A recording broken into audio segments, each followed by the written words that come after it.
கர்த்தருடைய நாமத்திற்கு மகிமை உண்டாவதாக. தினம் ஒரு வசனம் என்ற இந்த நிகழ்ச்சியிலே உங்களை மீண்டும் சந்திப்பதிலே நான் தேவனுக்கு நன்றி செலுத்துகிறேன்.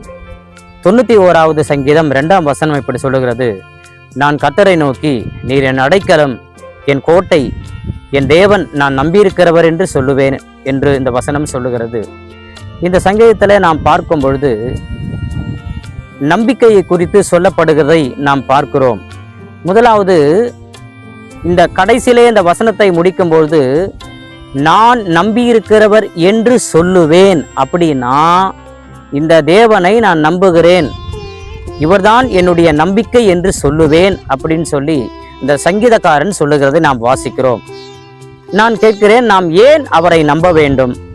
ஒருவேளை அடைக்கலமா கோட்டையா இருக்கிறதுனாலயா? அப்படி இல்லை.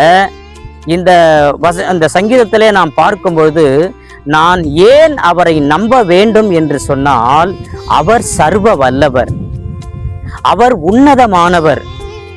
இந்த இடத்திலே எனக்கு அடைக்கலம் கொடுக்கிற ஒரு தகுதியான சரியான ஒருவர் உண்டு என்று சொன்னால் அவர் கர்த்தராகிய இயேசு தேவன் மாத்திரமே.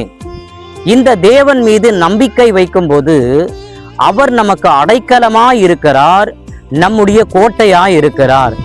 ஏன் என்று சொன்னால் அவர் சர்வ வல்லவர், அவர் எங்கும் நிறைந்தவர், அவர் சர்வ வியாபி. இந்த கர்த்தரை நம்பி நாம் நிற்கும்போது நம்முடைய நம்பிக்கையை அவர் வர்த்திக்க பண்ணுகிறார்.